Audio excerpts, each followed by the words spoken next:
자식이 효도하러 들어온다는 말, 그거 절대 믿지 마세요.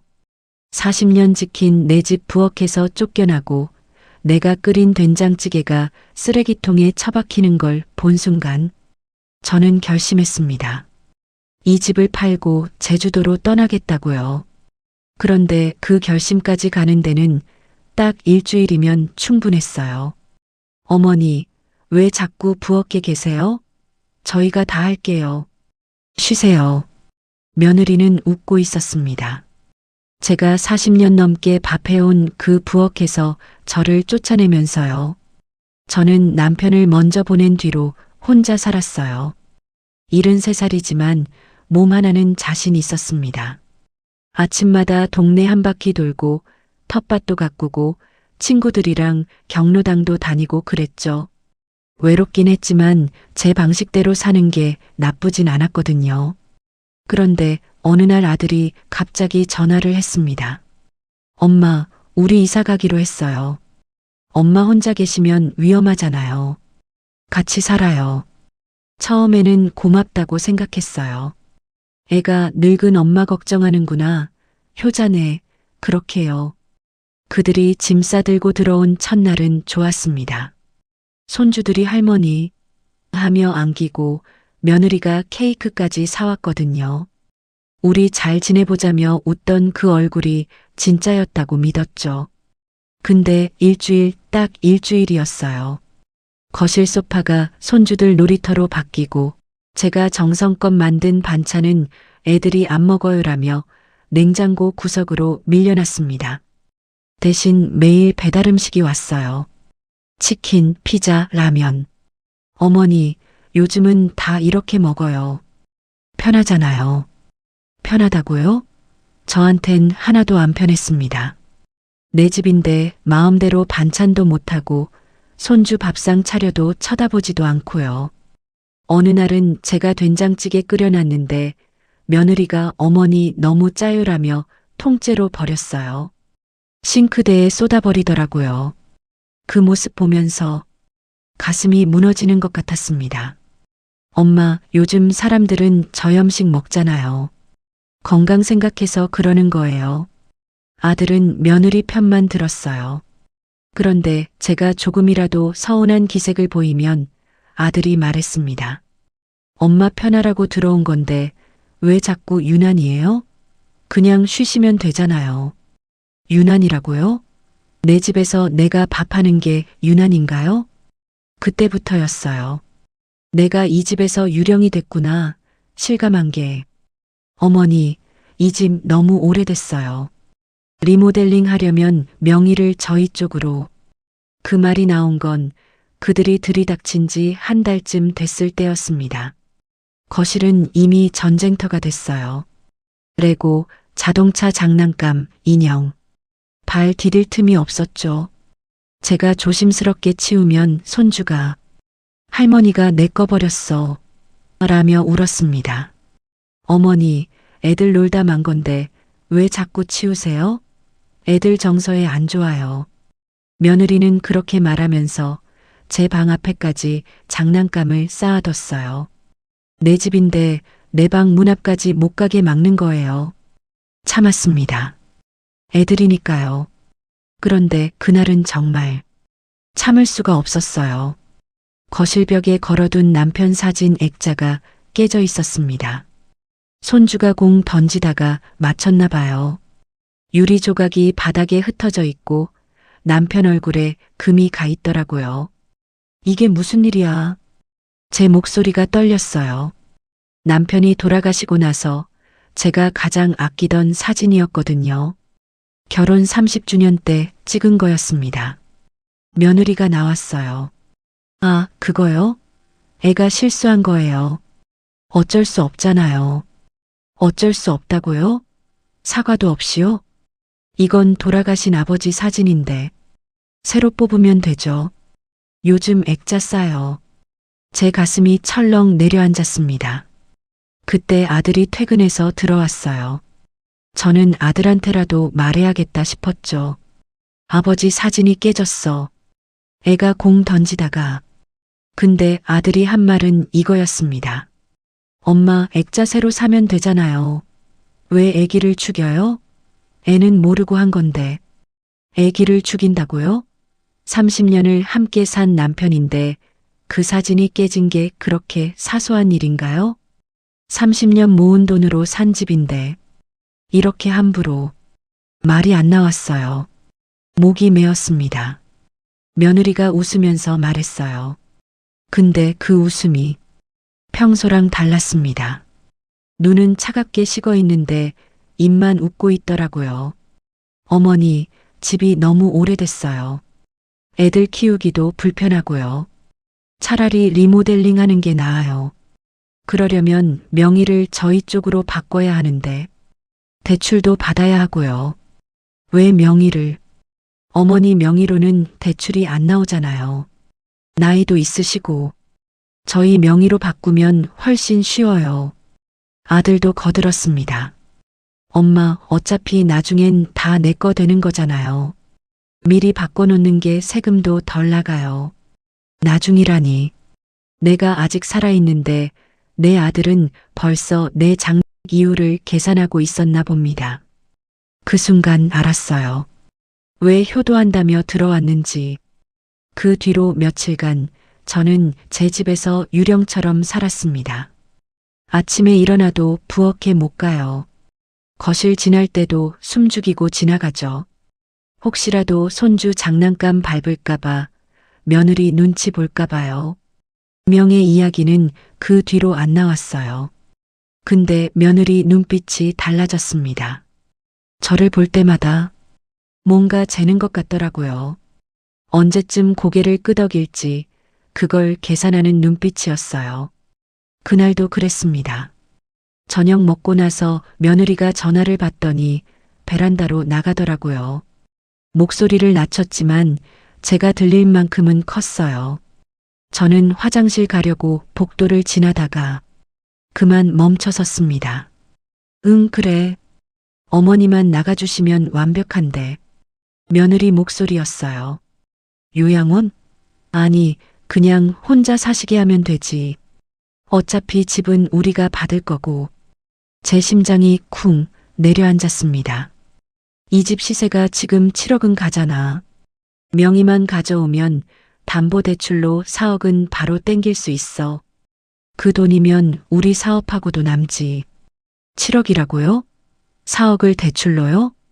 30년 동안 남편이랑 악착같이 모아서 산 집을 담보로 잡아서 사업 자금으로 쓰겠다고요? 어머니가 좀 고집이 세서 그렇지 조금만 더 압박하면 될 거야. 요즘 애들 때문에 불편하다는 거 티내고 있잖아. 압박이요? 며느리가 웃었어요. 전화기 너머로 낄낄대는 소리가 들렸습니다. 애들한테 시끄럽게 놀라고 했어.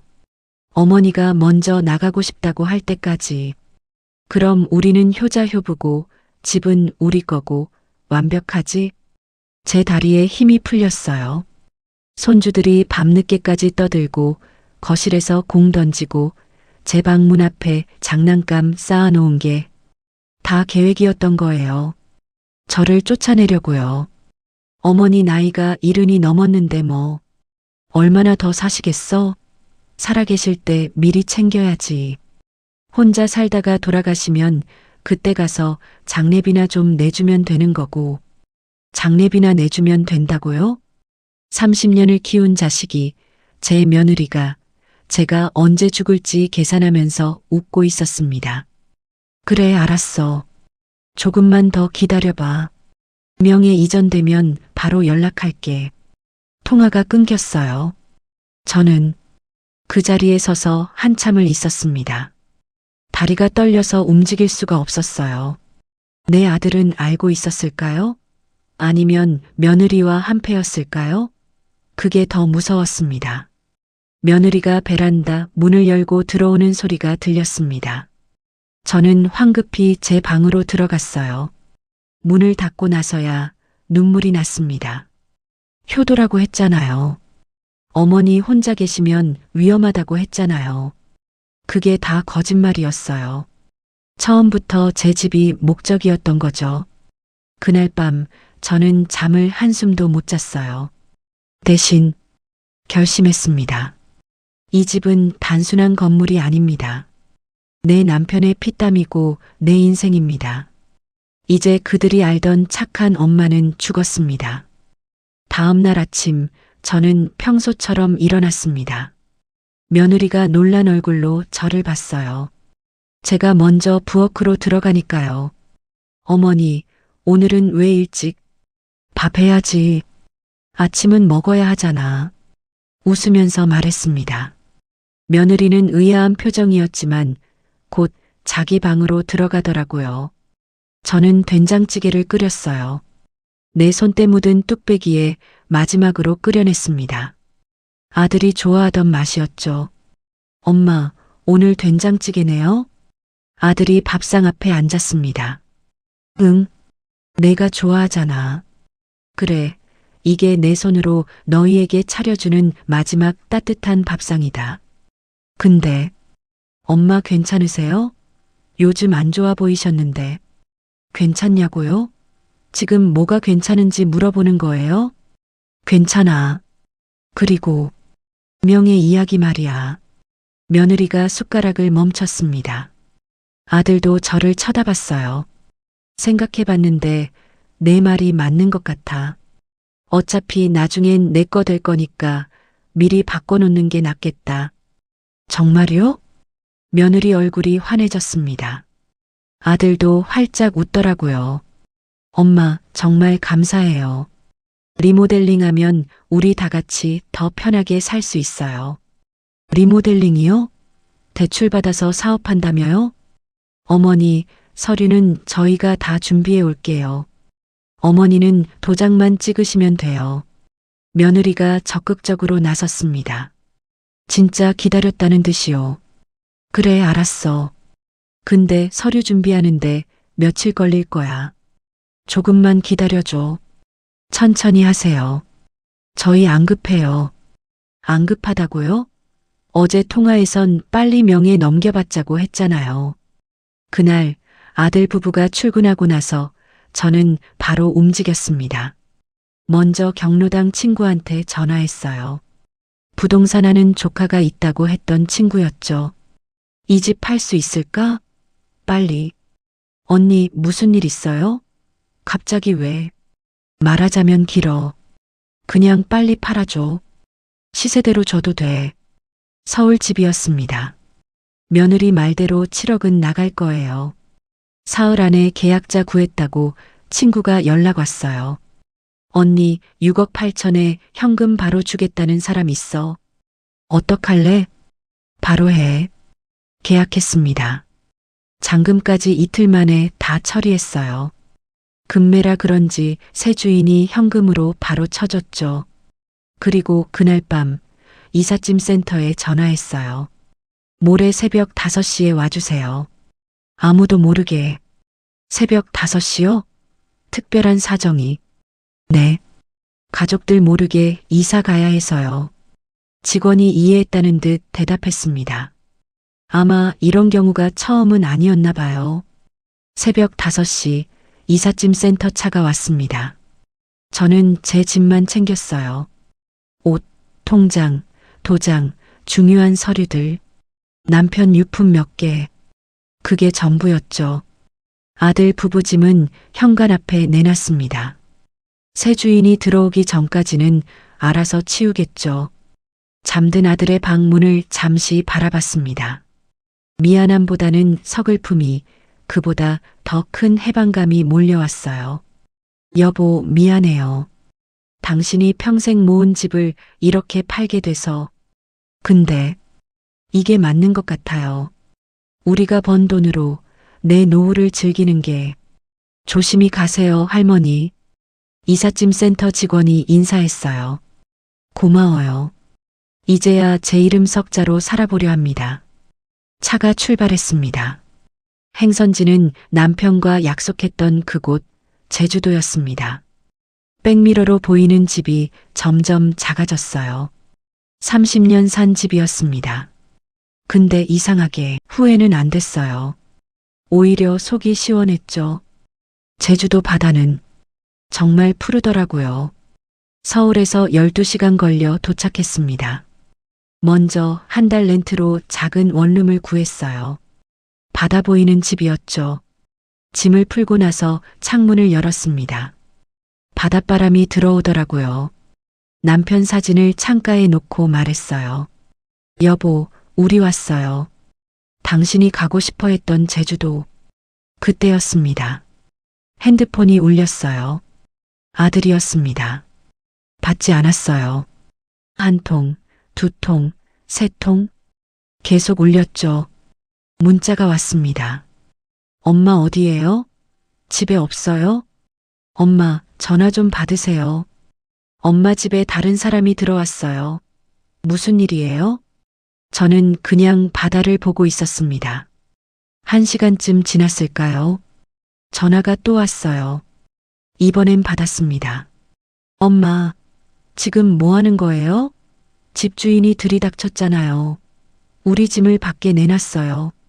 아들 목소리가 떨리고 있었어요. 며느리 우는 소리도 들렸죠. 응, 알아. 내가 집 팔았어. 뭐라고요? 집을 팔았다고요? 그래. 6억 8천에 팔았어. 현금으로 다 받았고. 엄마 미쳤어요? 우리는 어떡하라고요? 알아서 살라고요? 너희 명예 바꿔달라고 했잖아. 근데 내 집인데 왜 내 맘대로 못 팔아? 난 이제 내 돈으로 내 인생 살 거야. 엄마가 집 한 돈 6억 8천, 그 중에 우리 목도 있잖아요. 어차피 나중엔 내 거 될 거였다고요. 나중이요? 제가 죽고 나서요? 너희 목? 30년 동안 아버지랑 내가 피땀 흘려 모은 돈인데 무슨 너희 몫이야? 너희는 한 푼도 안 보탤 주제에. 며느리가 전화를 뺏었습니다. 목소리가 완전히 달라져 있었어요. 어머니, 이게 무슨 짓이에요? 집 팔려면 우리한테 말이라도 하셔야죠. 말이요? 요양원 보내려던 사람한테요? 난 다 들었어. 내가 전화하던 거. 집 명예 받아서 대출 4억 땡긴다는 거. 내가 죽기만 기다린다는 거. 장례비나 내주면 된다는 거. 전화 너머가 조용해졌습니다. 그러니까 걱정 마. 내 장례비는 내가 알아서 준비할 테니까. 너희는 너희 인생이나 챙겨. 어머니. 그리고 앞으로 전화하지 마. 난 이제 너희 엄마 아니야. 전화를 끊었습니다. 문자가 또 왔어요. 아들이었습니다. 엄마 미안해요. 제발 돌아와요. 우리가 잘못했어요. 엄마, 돈 좀 보내주세요. 당장 갈 데가 없어요. 돈이요? 7억짜리 집을 노리던 사람들이 이제 와서 돈 달라고요? 저는 차단 버튼을 눌렀습니다. 아들도 며느리도 모두요. 핸드폰을 내려놓고 밖으로 나갔습니다. 근처 마트에서 소주 한 병 샀어요. 남편이 좋아하던 거였죠. 바닷가에 앉아서 남편 사진을 꺼냈습니다. 여보, 건배. 혼자 잔을 기울였어요. 바닷바람이 불고 파도 소리가 들렸습니다. 73년 인생에서 처음으로 정말 자유로웠어요. 효도라는 이름으로 저를 이용하려던 사람들, 제 집을 노리던 사람들 다 떠나보냈습니다. 이제 남은 건 저와 이 푸른 바다뿐이에요. 여보, 나 이제야 내 인생 산다. 여러분은 제 선택이 너무했다고 생각하시나요? 아니면 저처럼 이제는 나를 위해 사시겠습니까?